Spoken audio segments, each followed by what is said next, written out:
प्रभात। मैं जगेंद्र राणा।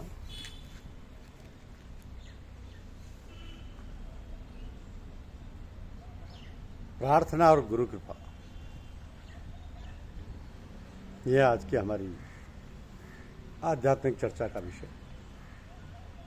प्रार्थना और गुरु कृपा। प्रार्थना ना करने से अहंकार हो जाता है और दुनिया व दीन दोनों से पदच्युत हो जाता है। लेकिन प्रार्थना करना बहैसियत इंसानी फर्ज लाजिम है।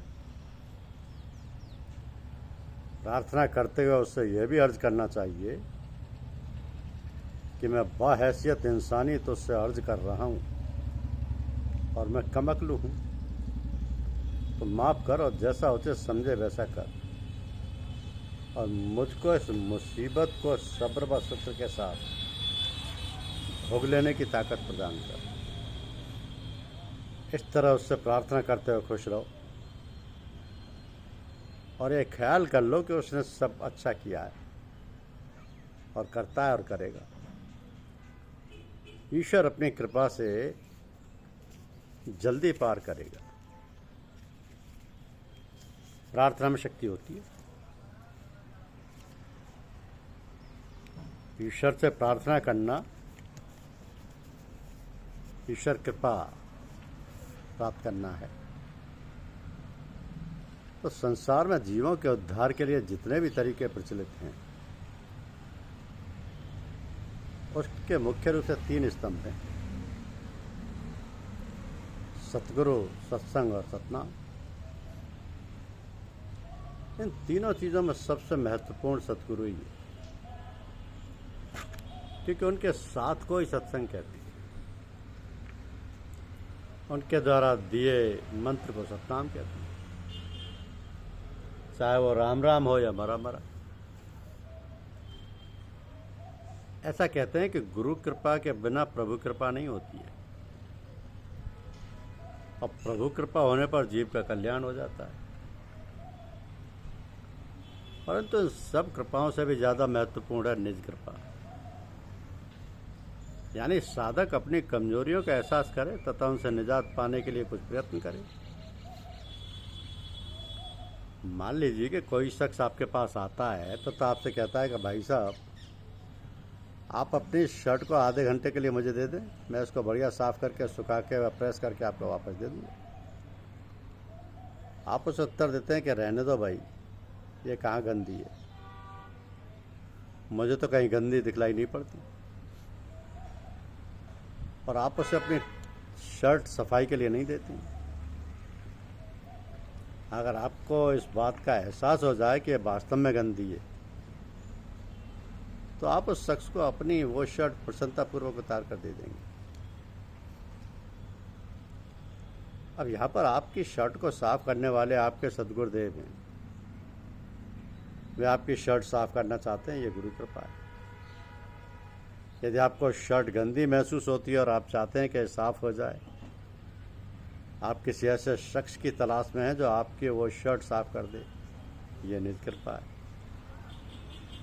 तो निज कृपा होने से गुरुदेव का काम सहज हो जाता है, वरना सतगुरुदेव को उस समय तक इंतजार करना पड़ेगा जब तक वह शख्स निज कृपा नहीं करता,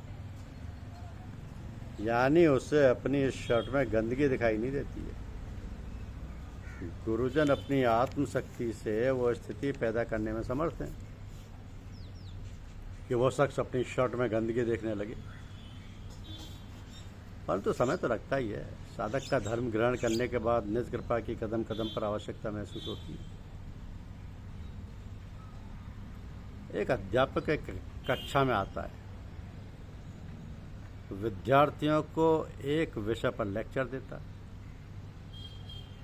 उसकी हार्दिक इच्छा ये होती है कि उसकी कक्षा का हर विद्यार्थी उसकी ही तरह उस विषय का विद्वान हो। परंतु हर विद्यार्थी से ये नहीं पूछ पाता कि हमने जो आज पढ़ाया था वो आपकी समझ में आया या नहीं। जो विद्यार्थी कक्षा में हाथ उठाकर किसी बात को जो उसकी समझ में नहीं आई है उससे पूछता है तो वो बाखुशी उसे समझाता है तथा समझाता ही रहता है जब तक कि वो विद्यार्थी संतुष्ट ना हो जाए। ये हाथ उठाकर पूछना ही निज कृपा है। कोई कोई तो होनहार विद्यार्थी इससे भी आगे तक चले जाते हैं। महात्मा ओंकारनाथ जी साहब जब विद्यार्थी थे तब एक बार उन्होंने भौतिक शास्त्र की एक बात उन्हें समझ में नहीं आई। आपने अपने अध्यापक महोदय से वो बात कई बार कक्षा में पूछी। उन्होंने भी उसे समझाने का भरसक प्रयत्न किया, परंतु वो बात स्पष्ट नहीं हुई। आखिर को आप उन अध्यापक महोदय के घर पर चले गए। अब देव योग से वो मास्टर साहब अपने घर पर ज्वर से पीड़ित अवस्था में मिले तथा उनके परिवार के अन्य लोग बाहर गए हुए थे। अब महात्मा ओंकारनाथ जी साहब ने लगभग एक हफ्ते तक उनकी सेवा की। जब वो मास्टर स्वस्थ हो गए तब उन्होंने स्वयं कहा कि आप हमसे इस विषय में कई बार पूछ चुके हैं, शायद वो आपकी समझ में नहीं आया। आइए आज हम आपको ये बात अच्छी तरह से समझा देते हैं। फिर उन्होंने जो समझाया, आप कहते हैं कि उनके वे शब्द आज तक याद हैं। इस विषय में महात्मा ओंकारनाथ जी साहब ने कुछ प्रयास किए, वो निज कृपा थी, और जो उनके अध्यापक महोदय ने किया वो गुरु कृपा थी। तो निज कृपा ने गुरु कृपा को यह बात समझाने के लिए मजबूर कर दिया, और गुरु कृपा से प्रभु कृपा प्राप्त होती है, जिसे पाकर जीव प्रभु में हो जाता है। तो यही बात पूजा में लागू होती है। गुरुदेव चाहते हैं कि जितने भी लोग उनके पास सत्संग में आते हैं सब लोग आध्यात्मिक उन्नति के शिखर पर पहुंच जाएं, तथा वे सारे लोग भी वही मानव उत्थान का कार्य करें जो संतजन करते आए। परंतु ऐसा हो नहीं पाता कि गुने चुने ही लोग आगे बढ़ पाते हैं। गुरुजनों का कहना है कि जो लोग शौक लेते हैं वही तरक्की कर जाते हैं। निज कृपा कोई शौक कहते हैं। तो आध्यात्मिक उन्नति की भी एक सीढ़ी दर सीढ़ी मार्ग है जिस पर होकर हर साधक को चलना होता है। उन साधकों की भीड़ में जो लोग ज़्यादा शौक लेते हैं उन्हें वंशावली पढ़ने को दे दी जाती है, दीक्षित कर दिया जाता है। लेकिन सबके लिए साधक को अपने सद्गुरुदेव से प्राप्त साधना में पूरी तल्लीनता से रख जाना चाहिए और समय समय पर प्रार्थना करते रहना चाहिए, जिद नहीं करना चाहिए। इसके साथ में एक बात का और निवेदन करने की दृष्टि करें कि ये सब जब कभी हम लोग अपने गुरुदेव की सेवा में जाते हैं, वे हमारे साथ बड़ी आत्मीयता पूर्वक बातचीत करते हैं तथा सारे परिवार की कुशल छीन पूछ लेते हैं। उनके इस अत्यंत नेक व्यवहार से हमें भ्रम हो जाता है कि हमारी उन्हें याद है, परंतु ऐसा होता नहीं।